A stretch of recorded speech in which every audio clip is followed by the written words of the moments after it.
We record it, sharing with you whiteboard.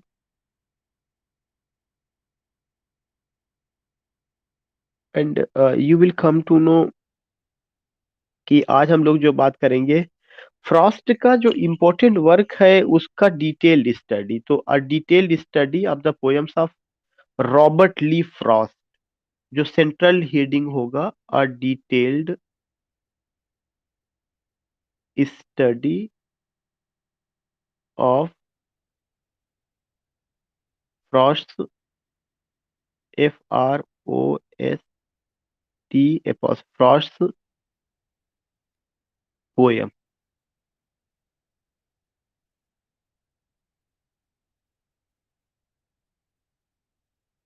Poem you will come to know कि जब आप ये बात करते हैं कि detailed study of Frost poem, तो मैंने आपको एक पूरा लिस्ट लिखवाई थी कौन कौन सी पोयम इंपॉर्टेंट है। उसमें मैंने एक बात बताई थी कि हम लोगों को स्टॉपिंग बाय वुड और बर्चेज, अगर आपको याद होगा, मैंने इस पे स्पेशल इम्फेसिस किया था कि हमें इसको बहुत डिटेल में पढ़ना है।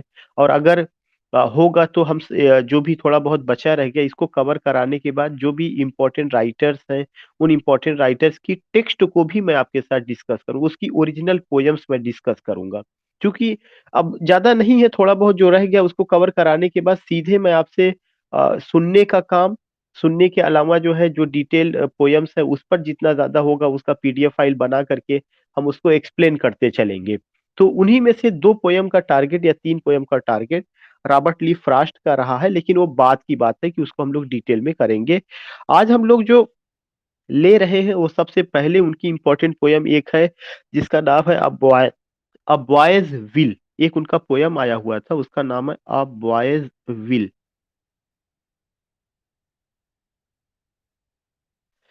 ये जो पोयम है 1913 में आती है and you will come to know कि अ बॉयज विल उनका काफी फेमस एक तरह का कलेक्शन रहा है पोयम का।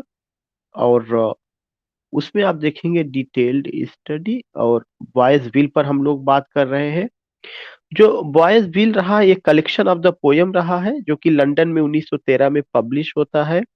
और इसमें जो पोयम्स आई हुई हैं उनका एक मैं नाम लिखना चाहूंगा कि वो जो है क्या क्या रही है। और इसकी जो पोयम्स है, ये पोयम्स का जो सेटिंग है वो सेटिंग या उसकी जो सीन्स और साइट्स है वो न्यू इंग्लैंड से रिलेटेड है। तो न्यू इंग्लैंड मैंने आपको पहले बताया था, अमेरिका में एक जगह का नाम है new England.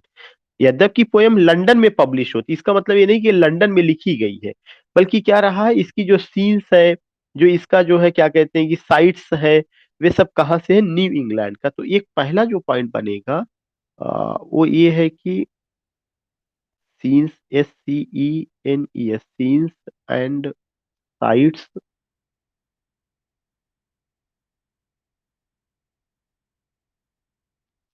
Of the poem.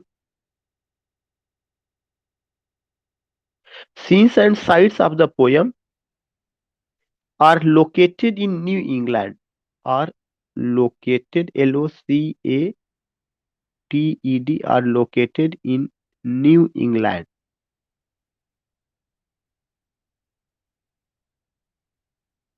जो सीन्स और साइट्स है वो जो है कहाँ पे लोकेट की गई है, वो न्यू इंग्लैंड में। तो scenes and sites of the poem are located in New England, यह एक इंपॉर्टेंट पॉइंट है जो आपको ध्यान में रखना है कि यहाँ पे न्यू इंग्लैंड को लेकर के बात की गई है, उसकी जो पोयम्स के सीन्स और साइट्स हैं।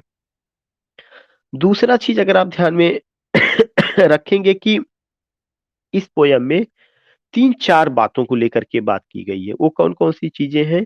एक तो पोयम में नॉस्टैल्जिया है, फीलिंग ऑफ यूनिटी है, और कंट्री साइड जो पिक्चर्स है वो चीजें उसको लेकर के। तो जो दूसरा पॉइंट आपको ध्यान में रखना है कि इसमें क्या क्या थीम है।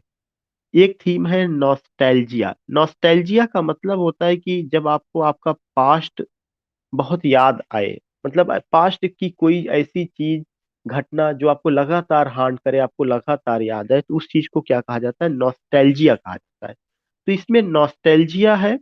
नॉस्टैल्जिया के अलावा जो है फीलिंग ऑफ यूनिटी है।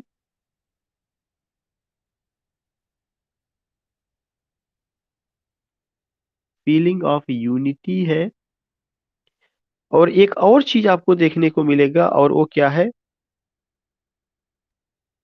कंट्री साइड पिक्चर है। COUNTRYSID, country side picture. एक दर्शन है जिसको हम स्टोइसिज्म के नाम से जानते हैं, स्टोइसिज्म।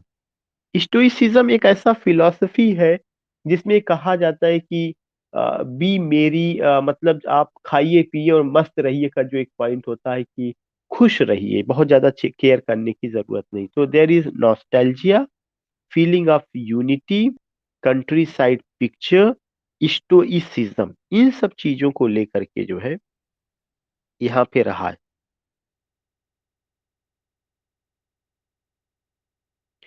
ज्यादातर जो पोयम रही है नेचर पोयम रही है। थर्ड पॉइंट मैं आपको बताना चाहूंगा, जो एक और पॉइंट रहा है नेचर पोयम। एक तरह से अगर मैं कहूँ कि एक दूसरे वर्ड्सवर्थ थे, तो कोई उसमें एग्जैजरेशन नहीं होगा, नेचर के काफी करीब थे, नेचर की चीजों को। तो ये नेचर पोयम इनमें रहा है। जिस पोयम को हम लोग लिए हैं, कलेक्शन ऑफ द पोयम अब बायस बिल, उसमें आपको ये चीज देखने को मिलेगा। अब सवाल ये उठता है कि इसमें कौन कौन सी पोयम आई हुई है जो एक इम्पोर्टेंट हम लोग कलेक्शन कह सकते हैं।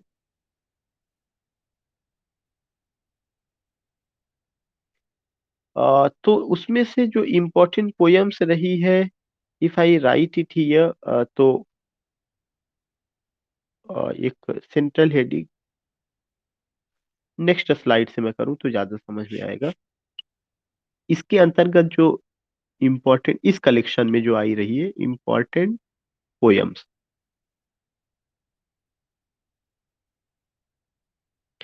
इसमें जो इम्पोर्टेंट पोयम्स रही है, एक रहा है लॉन्ग फिलोज।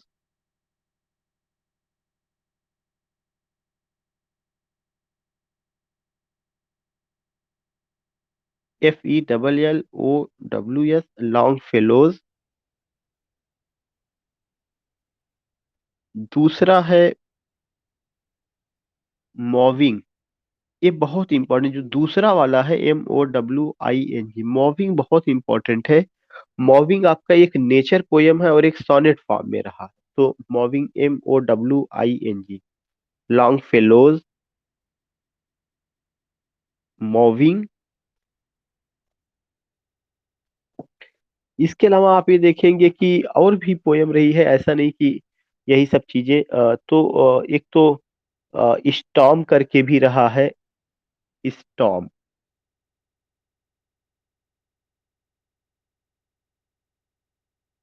चौथा reluctance.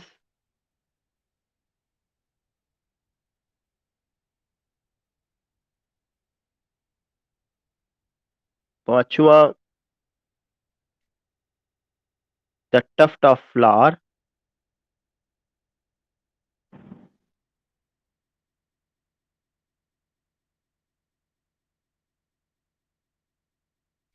The tuft of flower, so you will come to know, ये चीजें रही हैं। ये कलेक्शन इंपॉर्टेंट पोएम्स का रहा जो इसमें रहा, जो यहाँ पे आपको देखने को मिलेगा।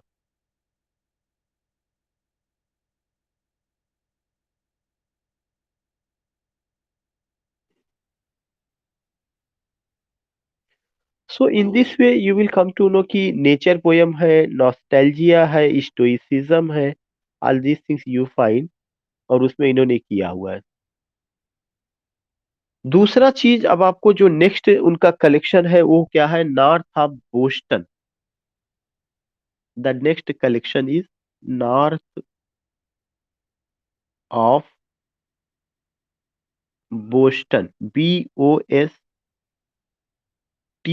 North of Boston. ये जो नॉर्थ ऑफ बोस्टन है 1914 में आई है, ये भी पोयम का कलेक्शन रहा 1914 ईस्वी में। So the next point which we are going to take that is north of Boston. It published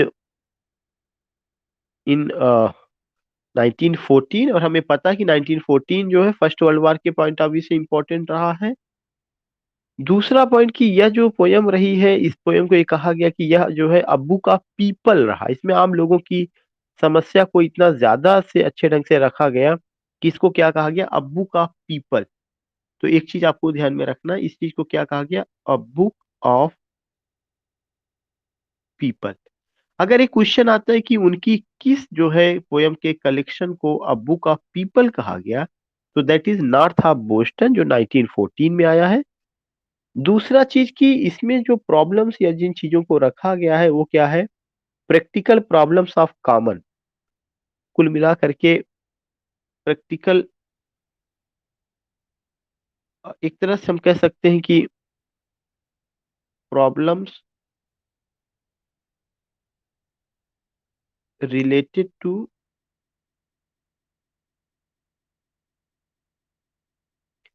common man,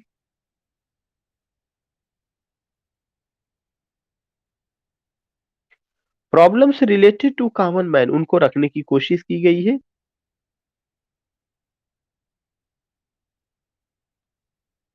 और इसमें ये चीज दिखाया गया कि नॉर्थ अमेरिका के जो लोग हैं उनकी सिचुएशन को भी रखा गया है। और नॉर्थ ऑफ बोस्टन जो है ये कहा जा सकता है इनका फ्रास्ट का मेजर अचीवमेंट में से रहा है। ये सब चीजें उसमें रही। और इस पोयम की खासियत ये है कि ये ड्रामेटिक, ज्यादातर पोयम ड्रामेटिक मोनोलॉग फॉर्म में है, dramatic monologue form, monologue form, dramatic monologue form में रहा है।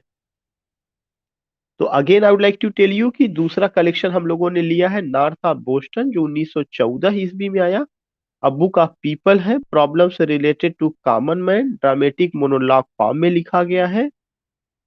अब इसमें जो इम्पोर्टेंट पोयम्स आई है उसको आपको ध्यान में रखना है। जो नेक्स्ट हेडिंग होगा वो क्या होगा, इम्पोर्टेंट, इस कलेक्शन में कौन कौन सी इम्पोर्टेंट पोयम्स रही। You will come to know कि यहाँ पे जो इम्पोर्टेंट पोयम्स रही है उनमें से एक इम्पोर्टेंट पोयम है मेंडिंग वॉल। ये आपको ध्यान में रखना है, मेंडिंग वॉल बहुत फेमस रही है। दूसरा एक इम्पोर्टेंट पोयम है होम ब्यूरियल।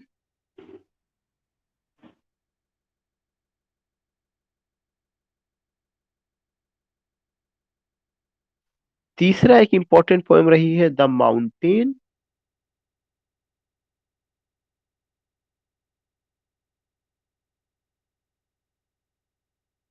चौथा एक इम्पोर्टेंट पोयम रही है द कोड।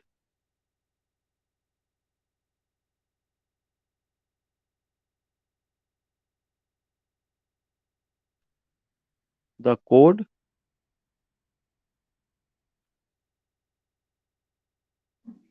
जो इसमें से सबसे ज्यादा इम्पोर्टेंट वही मेंडिंग वॉल जो मैंने बताया, वह एक ड्रामेटिक लिरिक है, पोएट उसमें खुद स्पीकर है। और ये कहा जाता है कि यह एक अच्छी पोयम है जिसमें चीजें रही है। और इसमें उन्होंने न्यू इंग्लैंड के लोगों को लेकर के जो है बात किया हुआ है। सो और उसमें उन्होंने एक बहुत इंपॉर्टेंट लाइन बोली है कि good fences make good neighbours. ये अक्सर करके कहीं ना कहीं पूछा जाता है। तो you will come to know कि ये सब पोयम्स के नाम है the code, mending wall, home. और एक और लास्ट पोयम इसी का कलेक्शन है, जिसमें मैं लिखना चाहूंगा after Apple picking. After Apple picking, PICKING, after Apple picking, ये चीज रहा है। आ, इसके अलावा इसमें सारी चीजें हैं या इन सब चीजों को वी नो कि ऐसा ऐसा रहा है। बट रिमेम्बर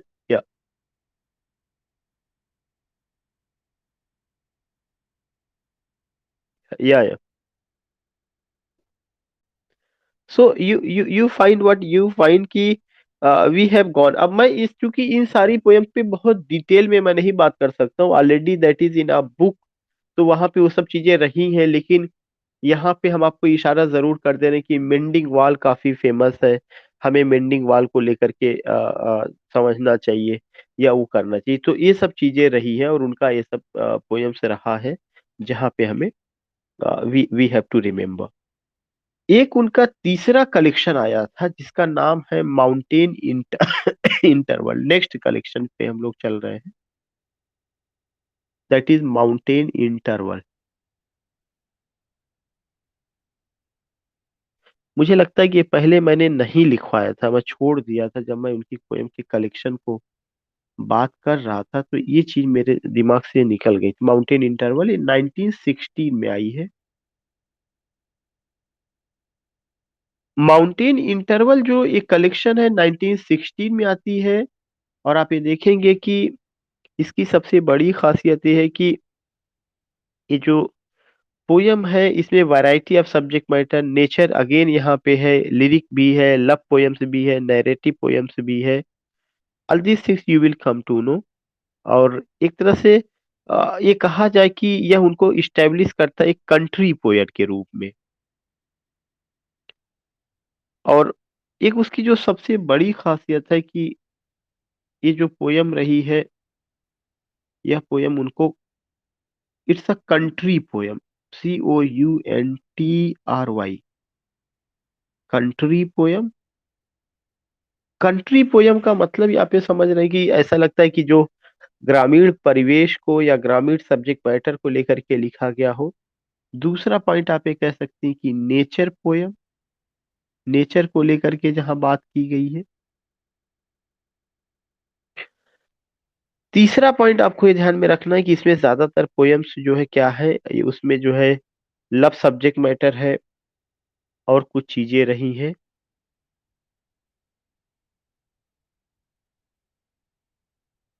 और लव पोयम्स भी आप कह सकते हैं।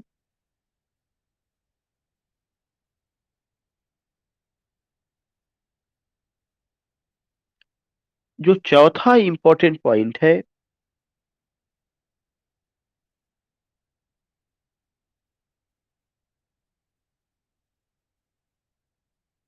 कि ज्यादातर पोयम जो है वो कैसी है, लिरिक फॉर्म में है, लिरिक है या मोनोलॉग फॉर्म में है। तो अगर हम वर्ड यूज करें कि ड्रामेटिक लिरिक, जो पोयम कंपोज की गई है वो ड्रामेटिक लिरिक फॉर्म में, LYRIC, ड्रामेटिक लिरिक फॉर्म में रही है। अब इनकी जो इम्पोर्टेंट पोयम्स है वो हमें समझना पड़ेगा कि इम्पोर्टेंट पोयम्स कौन कौन सी है। Important,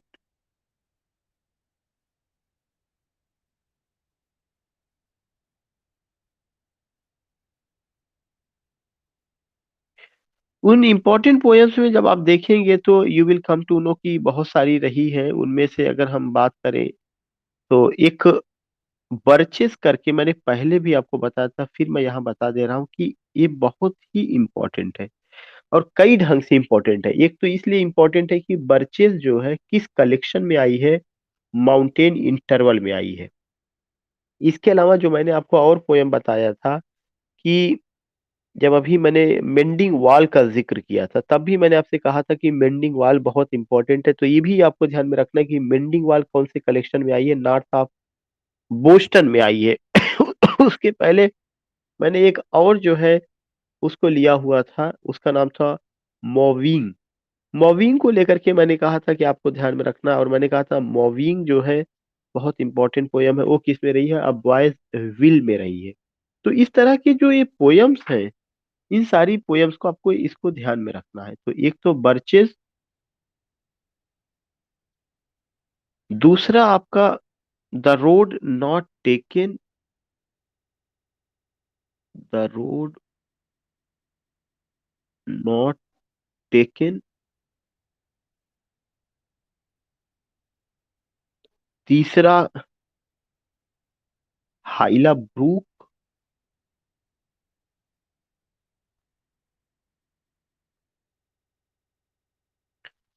fourth meeting and passing,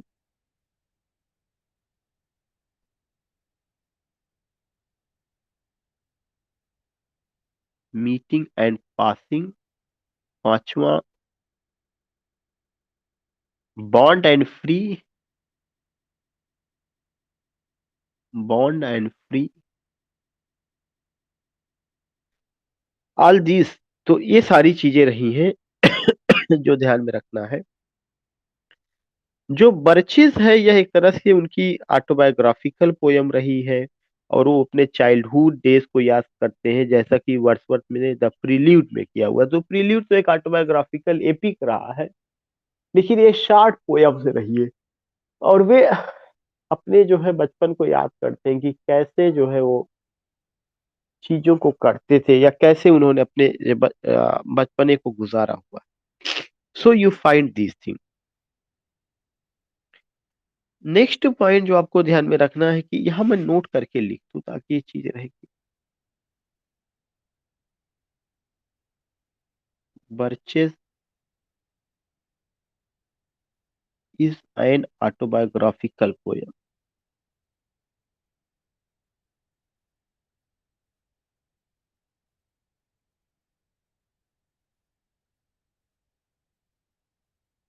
purchase is an autobiographical poem.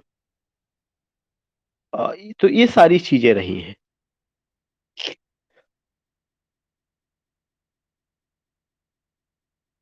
Next point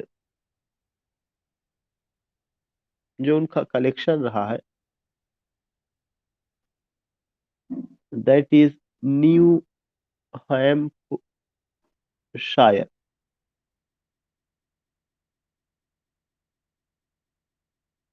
new Hampshire, new Hampshire 1923 में।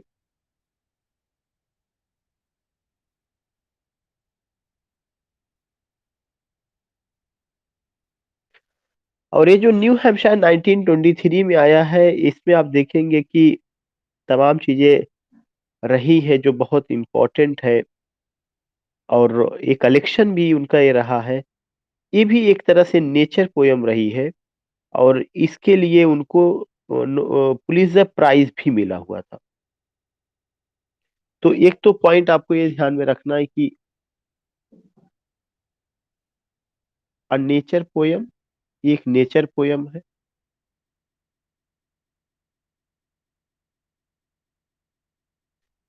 दूसरा point, he got Pulitzer prize,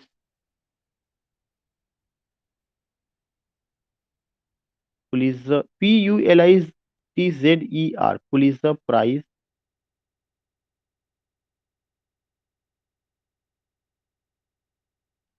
in 1924। इसी कलेक्शन के लिए, ये इसी के बारे में बात हो रही थी। आपको ये अलग से नहीं लिखवाना है कि he got Pulitzer prize in 1924 for this collection. Already we are talking about New Hampshire, a nature poem, he got Pulitzer prize. और इसमें आप ये देखेंगे कि पोएट इसमें क्या करता है कि poet talks about himself and his art. Third point, the poet talks about himself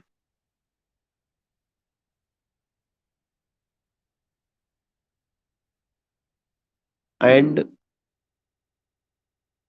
his art. ये एक और इम्पोर्टेंट पॉइंट है कि पोएट अपने बारे में बात करता है और अपने आर्ट के बारे में बात करता है। और पोयम जो है काफी सटल और डीपली फेल्ट है। इसका जो सब्जेक्ट मैटर बहुत ही गूढ़ विषय को लेकर के, या गूढ़ सब्जेक्ट मैटर, एक दार्शनिक अंदाज में चीजों को रखा गया है। यह एक इम्पोर्टेंट पॉइंट है। तो इस पर आप देखेंगे कि पोयम में काफी ज्यादा subtle and deeply felt, SUBTL, subtle and deeply felt, बहुत गहराई से जिन चीजों को आप महसूस कर सकते हैं, subtle and deeply felt subject matter को लेकर के बात रखी गई। Important poems,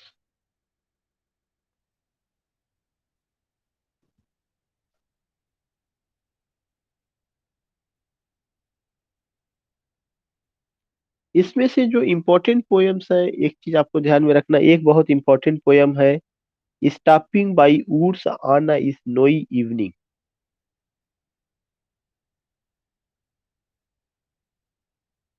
stopping by woods on a snowy evening, SNOWY, snowy evening. बहुत ही इम्पोर्टेंट पोयम, हर आदमी को ये पढ़ना चाहिए। किसी भी अगर वो सिलेबस में इस तरह के राइटर है जिनकी पोयम पढ़ना है। दूसरा पोयम है फायर एंड आइस।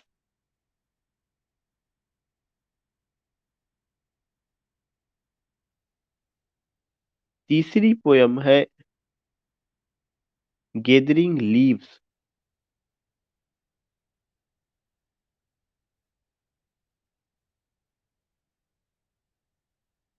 चौथी पोयम है कंट्री थिंग्स।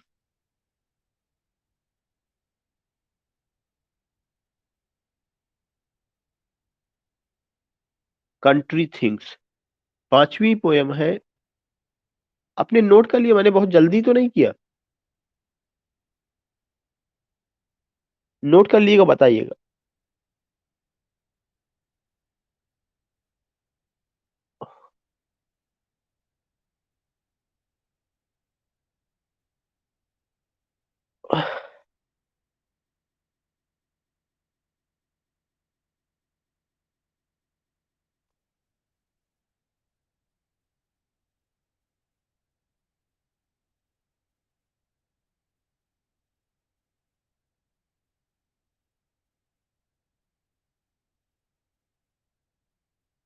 ओके, उसके पहले की कोई स्लाइड छूटी तो नहीं थी? ओके।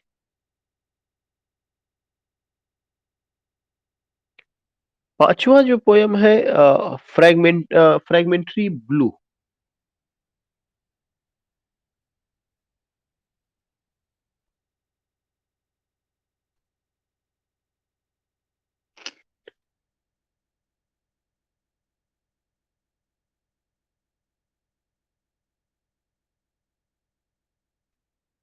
छठी नेक्स्ट पोयम है टू लुक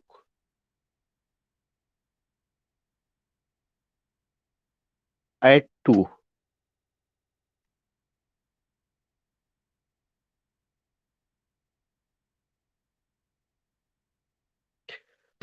सो इस तरह से पोयम रहा है उनका, और उसपे वो करना चाहिए, हमें ध्यान में रखना है। नेक्स्ट कलेक्शन उनका जो रहा है उसका नाम है west running brook. West running. ये सिंपल सा यही पूछा जा चुका कि वेस्ट रनिंग ब्रूक किसका रहा है। RUNNING,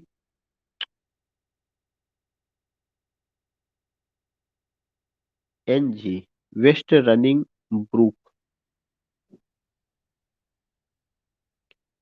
वेस्ट रनिंग ब्रूक ये 1928 में आती है। And you will come to know कि जैसा कि जो टाइटल है इसका काफी इंपॉर्टेंट है।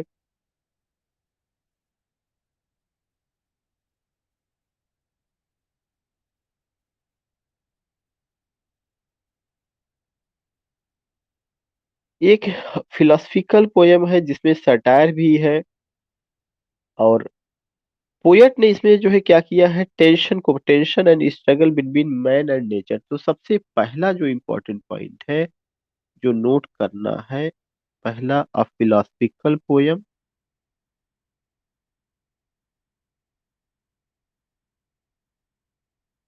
अ फिलोसफिकल पोयम।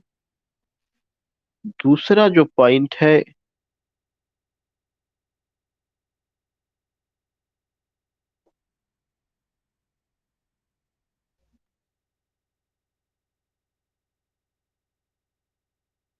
दूसरा एक इम्पोर्टेंट पॉइंट है जो कि resistance and self realization.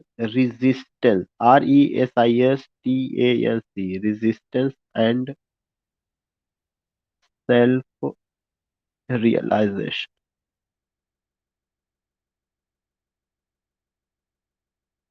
Self realization, resistance and self realization, यह भी एक पॉइंट रहा।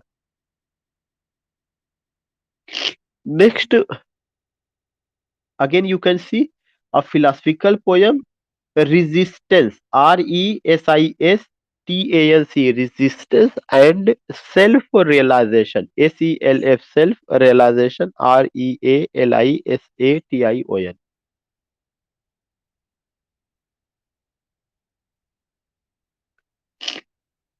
इसके अलावा आप देखेंगे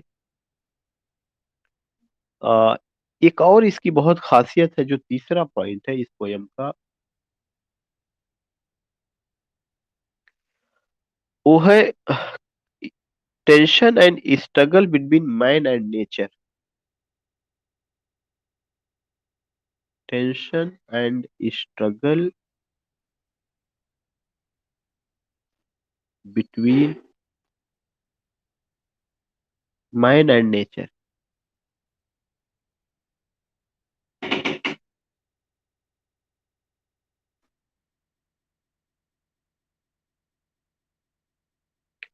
tension and struggle between man and nature. Reshma पहले वो बना दो, चाय भी बना दो।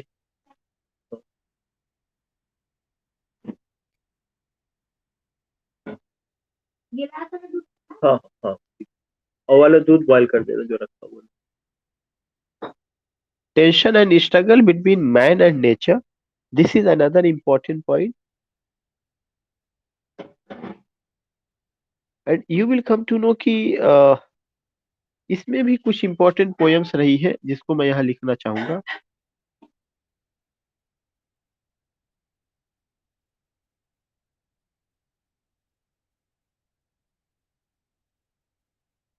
important पोएम्स, उनमें से पहला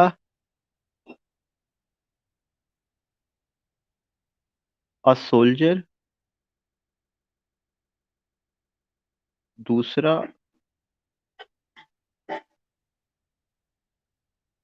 tree of my window,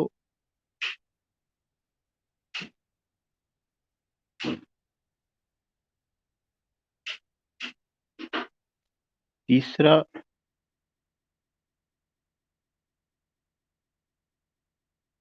a pack of gold, a pack of gold.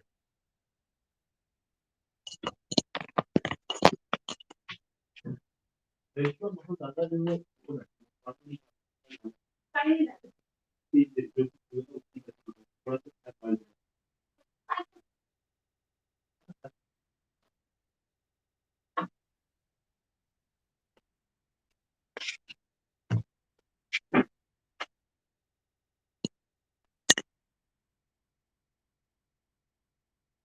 So I was telling you what ki a soldier, tree of my window, a pack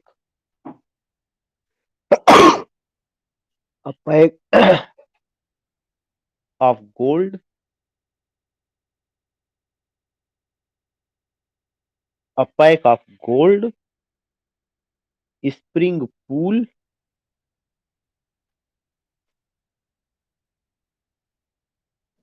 SPRING, spring pools, ये चीजें रही है। उनका जो है एक और कलेक्शन आया था जिसका नाम है अ फर्दर रेंज,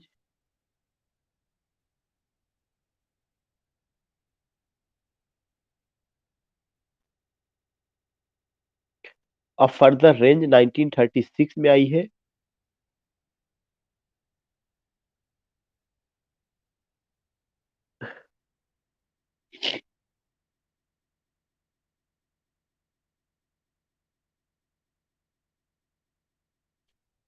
इसको भी जो है पुलित्जर प्राइज मिला हुआ है इनके, इस पोयम के लिए उनको third Pulitzer prize, he got Pulitzer prize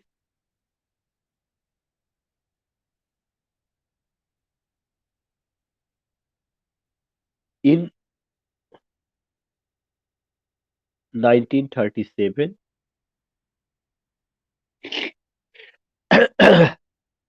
इसमें बहुत तो नहीं रहा है, लेकिन इसमें कुछ पोयम्स इंपॉर्टेंट रही है। जैसे एक इम्पोर्टेंट पोयम्स में मैं यहाँ लिख दे रहा हूँ, इम्पोर्टेंट पोयम्स। उनमें से एक इम्पोर्टेंट पोयम्स रही है lost in heaven.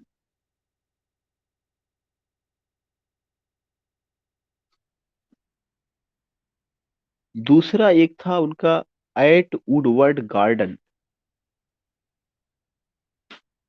Woodward garden, ये रहा दो चीज, और भी रही है, बस you you can go with this point. So I don't think कि उसमें रहा। So these are the points. अभी मुझे एक और कवर कराना, एक और उनका कलेक्शन रहा है।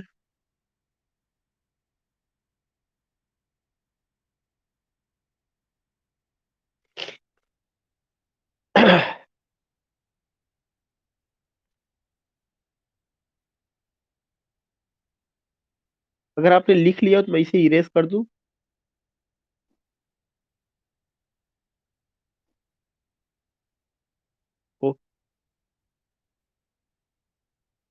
You will come to know कि एक उनका और कलेक्शन रहा है, और उस कलेक्शन का नाम है अ विटनेस ट्री।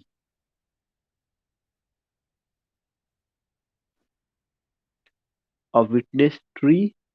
ये जो विटनेस ट्री रहा है 1942 में आई है।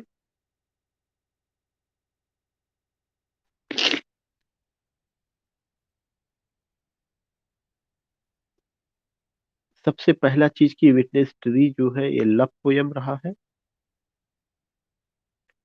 लव पोयम ज्यादातर। दूसरा चीज की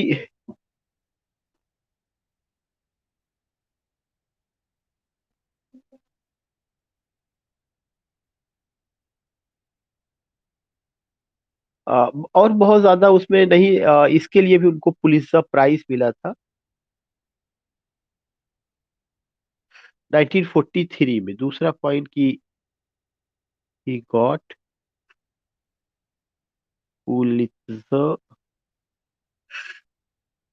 प्राइज इन 1943। इसमें कुछ इंपॉर्टेंट पोयम्स रही है।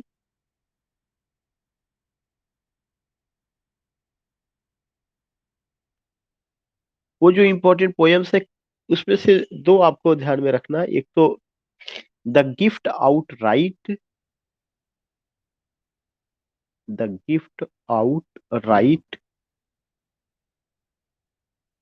और दूसरा रहा the most of it. Second, the most of it. एक कलेक्शन उनका। If you have noted down let me know.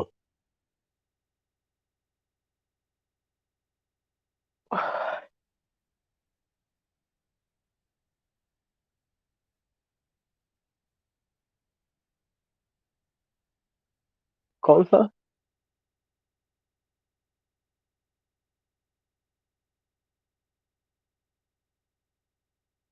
First Pulitzer prize 1924। 1924 मैंने लिखवाया है शायद अभी। उसके लिए न्यू हैम्पशायर के लिए। या तो आप क्या कह रहे हैं शिवपाल जी? मुझे लगता है कुछ कह रहे हैं।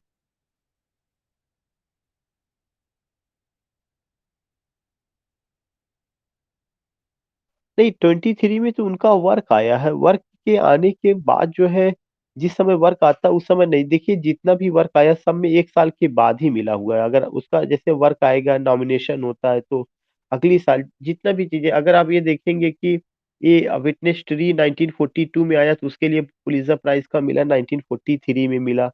उसके पहले एक आया हुआ था जो अ फर्दर रेंज है, वो 1936 में आया है, तब पुलित्जर प्राइज का मिला हुआ है, 1937 में मिला हुआ है। So you will come to know कि ये चीजें रही है। ऐसा नहीं कि जिस साल जो आया बस उसी साल। एक जूरी जूरी होती है, नॉमिनेशन होता है, उसमें बाकायदा उसका वो होता है, वो तब जाके।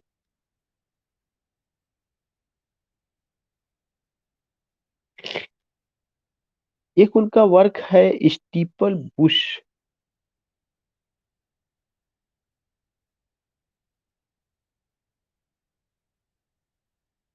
1947। स्टीपल बुश उनका जो है लास्ट लिरिक पोइट्री रही है।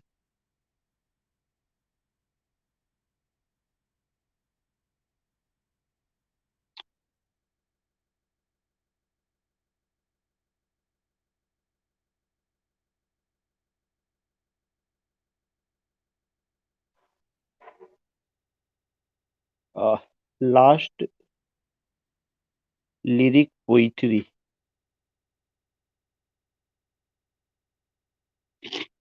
इसके अलावा मैंने बताया था कि बहुत, और इसमें कुछ ऐसा बात नहीं है कि नेचर को लेकर के उन्होंने इसमें भी बात किया हुआ है। उनके अपने दो प्लेस आए थे, a mask of reason and a mask of mercy.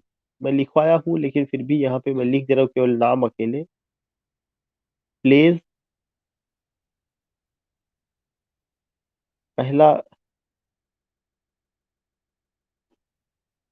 A mask of reason,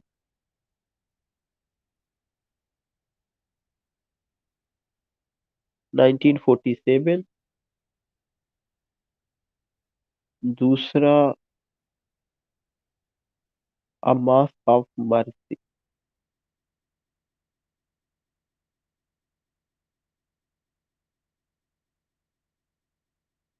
sorry, गलत हुआ, पहला वाला 1945 है, दूसरा वाला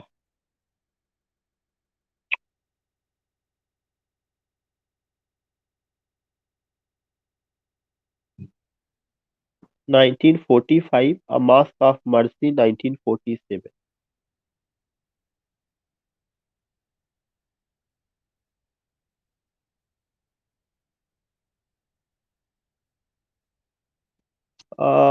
गुड मॉर्निंग स्क्रीन नहीं दिख रही है। मुनीश्वर भाई, अभिजीत जी, स्क्रीन आपको नहीं दिख रही है actually. Okay okay okay. I think that are you getting my voice in a proper way? I think you have to touch your screen, just touch it and put it either and either.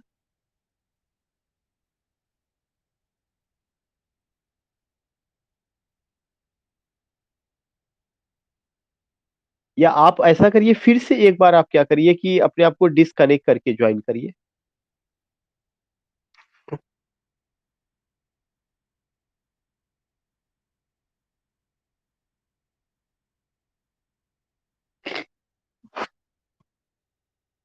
हाँ हाँ हाँ हाँ।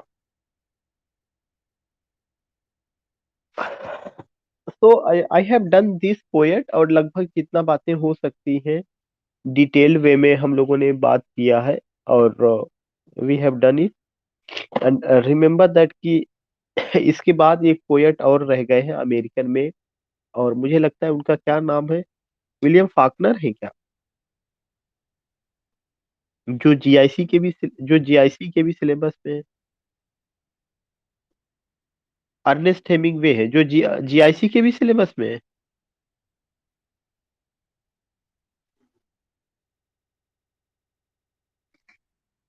Ernest Hemingway शायद जो है GIC में होंगे, तो उसमें नहीं होंगे। किसी न किसी एक में होंगे कुछ। आई आई आई डोंट नो कि इसमें लेट। अर्नेस्ट हेमिंगवे पीजीटी में है, जीआईसी में भी है। हाँ, तो इसका मतलब दोनों में होंगे वो। तो चूंकि एक को निकाला गया था पीजीटी से, विलियम फाकनर को शायद बाहर किया गया है, तो अर्नेस्ट हेमिंगवे होंगे और फाकनर को बाहर किया गया था। तो वी हैव डन। और कल से हम लोग जो शुरू करेंगे वो अर्नेस्ट हेमिंगवे को ही लेंगे। और यहाँ पे आज हम लोगों ने इनको कवर किया है। और एक आप लोगों का जो टेस्ट हुआ था उस टेस्ट को थोड़ा सा असल में अभी तो मैं यहाँ पे था, तो मैं सोच ही रहा था कि क्लासेस ले लूँ, हो सकता है कि हम लोगों के यहाँ भी आज या कल से छुट्टियां हो जाए। अभी तो छुट्टी का हमारे डिग्री कॉलेज में कोई आदेश आया नहीं है, तो आज भी कॉलेज ओपन है। ऐसी कंडीशन में अगर हम लोग जब होली पर जाएंगे तो आप लोग भी बिजी रहेंगे, तो उस समय पढ़ाई तो उतना नहीं हो पाएगा, लेकिन हम लोग ये चाहते थे कि उस पूरे क्वेश्चंस को उस वीक पे सॉल्व कर लेते। इसी वजह से उसको मैं भी रोका। जी मैडम।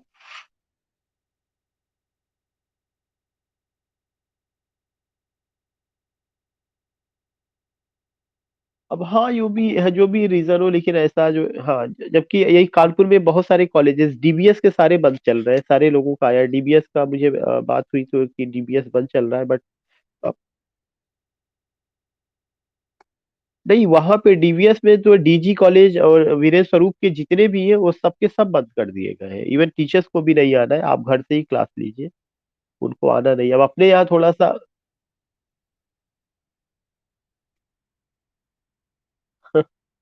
हाँ, कुछ रीजन है, जो भी रहा हो, क्या कहा जाए।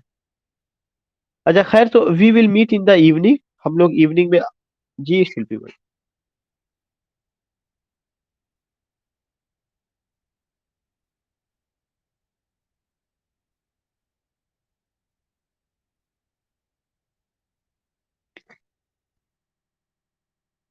तो आप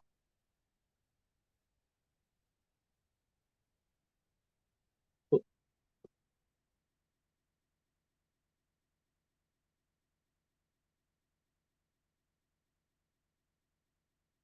तो आप लोग सीधे उसको जा करके वहां पे देखिए, क्या नाम है आपका, यूट्यूब पे सीधे कवर करिए। यूट्यूब पे तो सब पड़ा हुआ है, इवन टीचविन पे कुछ नहीं पड़ा होगा, लेकिन यूट्यूब पे तो सब पड़ा होगा।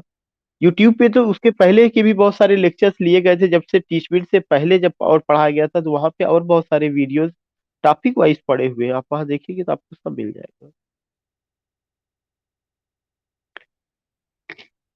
सारी चीजें A to Z मैडम, जितना बस इतना फर्क होता है कि जैसे टीचमिट पे तुरंत हो जाता है, और यूट्यूब वाला जो होता है वो जब रिकॉर्ड होके मेरे पास आता है, तो मैं एक दो दिन बाद उसको क्या करता हूँ, वहां अपलोड करता हूँ।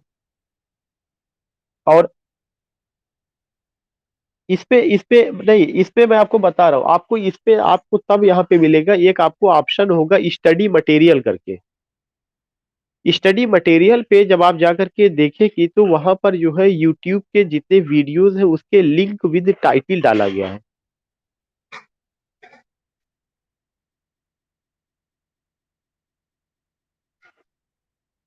हाँ हाँ। एक हफ्ते से इसलिए नहीं, अच्छा मैं समझ रहा हूँ, उसको जोड़ दिया गया है, वेबसाइट से जोड़ दिया गया है।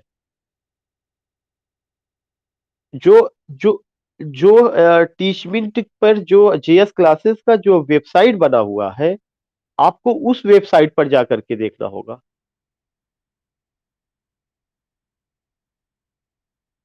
नहीं, हाँ, ये रीजन होगा, क्योंकि वो चीजें वेबसाइट पे जुड़ गई हैं, तो हो सकता है वहां पे ना आ रहा हो। वो सीधे वहां पर आपको जा करके, क्योंकि इस पर आता है कि ये पब्लिक के लिए, तो वो वहां पे जोड़ दिया गया, उसको कनेक्ट किया गया, इस वजह से।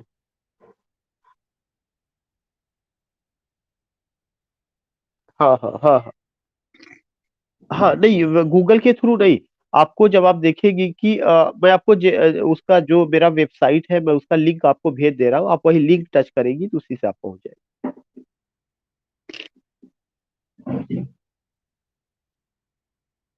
नहीं, एक एक एक रीजन ये हो सकता है। हाँ हाँ हाँ। Any other.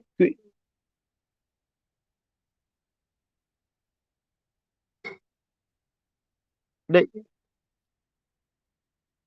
नहीं मैडम, हाँ मैडम, अभी हम लोग बात कर रहे थे यही कि अभी जो थोड़ा सा इधर क्लासेस एक दो और ले लेते हैं, जैसे ही इधर छुट्टी होगी, तो छुट्टी के समय मैं भी घर जाऊंगा, तो घर पे उतना बच्चे रहते हैं तो प्रॉपर क्लास नहीं लेने देते हैं, लेकिन उस समय हम क्वेश्चन आंसर को डिस्कस कर सकते हैं। एक दिन में अगर 20-25 क्वेश्चन भी डिस्कस करेंगे तो उतनी प्रॉब्लम नहीं होगी। तो होली के समय जो है, मुझे लगता है कि 27 या 28 से हम लोग जो है केवल एक ही काम करेंगे कि कोई क्लास नहीं लेंगे, उस समय केवल क्वेश्चन आंसर को ही डिस्कस करेंगे, इसीलिए अभी उसको रोक के रखे हुए हैं। हाँ हाँ, मार्क्स का मतलब देखिए, नहीं मार्क्स का मतलब मैडम कि कोई मार्क्स तो अगर टीच मी टाइप पे हुआ होता तब तो मार्क्स पता चल जाए, लेकिन आप अपने आप को सेल्फ इवेल्युएट कर सकते हैं कि आपका कितना करेक्ट रहा क्या नहीं रहा। आप अपना खुद सेल्फ इवेल्युएट, हाँ। ठीक हो। अभिजीत जी, जी जी जी। जी अंजलि मैडम, गुड मॉर्निंग।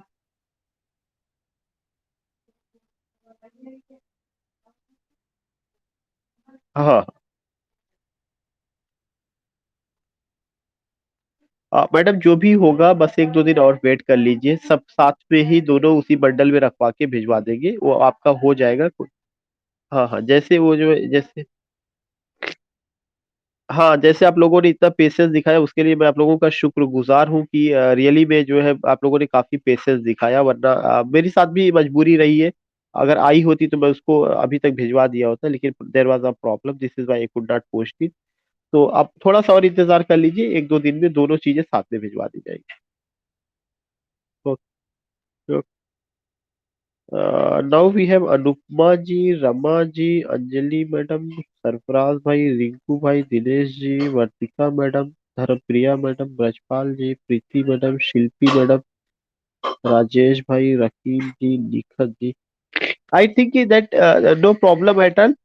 आप क्लास करिएगा शाम को, क्लास जो है आपका टाइम से ही 5 बजे से ही होगा, जो लिटरेरी टर्म चल रहा था। और जितना लिटरेरी टर्म पढ़ाए थे पहले आप उसे तैयार करिएगा। 10 मिनट उसमें सुनने का काम होगा, क्योंकि लिटरेरी टर्म जितना सुना जाएगा, रिवीजन कराया जाएगा, उतना ही आपके लिए बेहतर होगा। दूसरा चीज, आप लोगों को होली की बहुत सारी बधाइयां मेरी तरफ से अभी से ही। और हाँ हाँ, may colour colour come in your life, and all the things which are colorless, that should be removed away, that should be eliminated and eradicated from your life. May all you bloom like flower. So, बस with these sweet words, I'm ending this session.